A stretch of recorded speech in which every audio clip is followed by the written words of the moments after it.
Kaum muslimin yang dirahmati Allah, di antara yang diajarkan Rasulullah pada kita adalah rutin mengamalkan amalan syalih.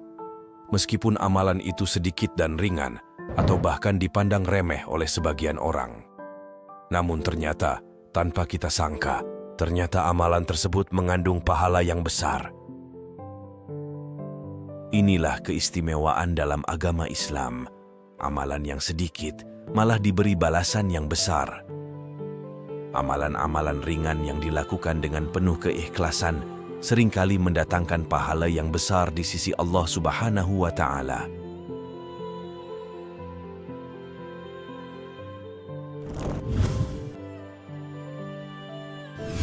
Silahkan di-subscribe dulu ya. Yang sudah subscribe semoga diberikan umur yang barokah. Amin. Assalamualaikum warahmatullahi wabarakatuh. Semoga Allah melimpahkan keselamatan, rahmat, dan keberkahan untukmu. Dikisahkan dalam hadis Bukhari, dari Abu Hurairah radhiyallahu anhu, Rasulullah bersabda, "Permisalan kalian dengan ahli kitab Yahudi dan Nasrani seperti permisalan seseorang yang diberi upah. Ditanyakan kepada mereka, siapa yang mau bekerja dari pagi hingga pertengahan siang dengan upah 1 qirath? Lalu, yang bekerja ketika itu adalah orang Yahudi. Kemudian, ditanya lagi, siapa yang mau bekerja dari pertengahan siang hingga waktu asar dengan mendapat upah 1 qirath? Lantas, yang bekerja saat itu adalah Nasrani. Lalu, ditanya lagi, siapa yang mau bekerja dari asar hingga matahari tenggelam dengan upah 2 qirath? Dan itulah kalian, umat Islam." Lantas, Yahudi dan Nasrani marah. Mereka berkata, "Kami lebih banyak bekerja, namun kenapa kami diberi sedikit?" Lalu dijawab, "Apakah upah kalian dikurangi?" Mereka menjawab, "Tidak." Lalu dijawablah, "Itulah keutamaanku dan keutamaan yang diberi pada siapa saja yang dikehendaki oleh Allah Subhanahu wa Ta'ala." Dan inilah beberapa amalan yang ringan tapi berpahala besar yang bisa kita amalkan sehari-hari.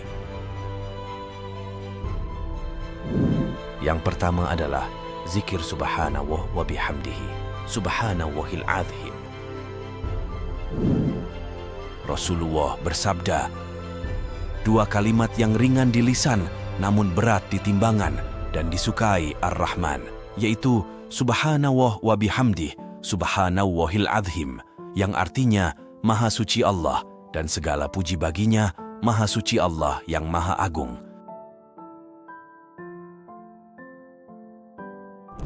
Yang kedua adalah mengikuti muadzin di dalam adzannya. Dari Abdullah bin Amr bin Ash meriwayatkan bahwa beliau telah mendengar Nabi Muhammad bersabda, "Jika kalian mendengar seorang muadzin sedang adzan, maka ucapkanlah seperti apa yang dia ucapkan. Kemudian bersolawatlah kalian atasku, karena sesungguhnya barang siapa yang bersolawat atasku 1 kali solawat, maka Allah akan bersolawat atasnya 10 kali. Kemudian mintalah kalian kepada Allah untukku al-wasilah, karena sesungguhnya ia berada di dalam kedudukan.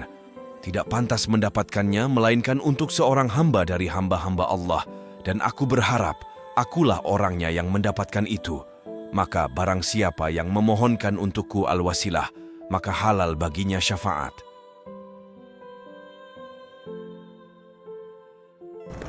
Yang ketiga adalah wudhu dengan sempurna dan membaca doa.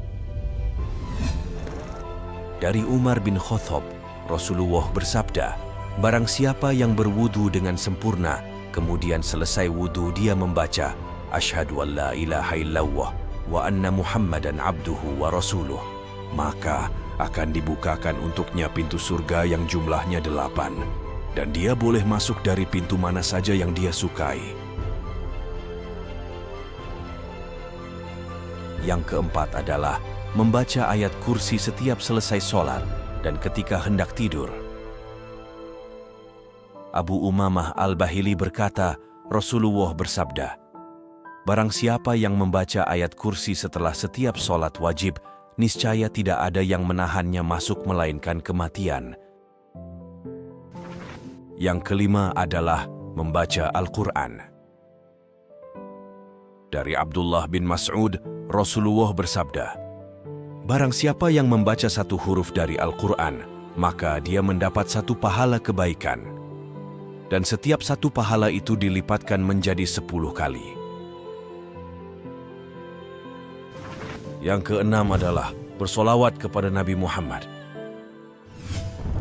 Dari Anas bin Malik radhiyallahu anhu berkata, Rasulullah bersabda, "Barang siapa yang bersolawat atasku satu solawat, maka niscaya Allah bersolawat atasnya 10 solawat, dihapuskan darinya 10 dosa, dan diangkatkan untuknya 10 tingkatan."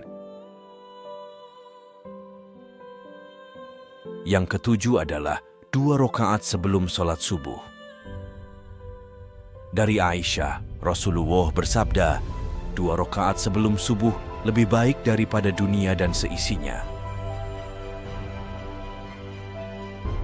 Yang kedelapan adalah mengajak orang lain untuk melakukan kebaikan.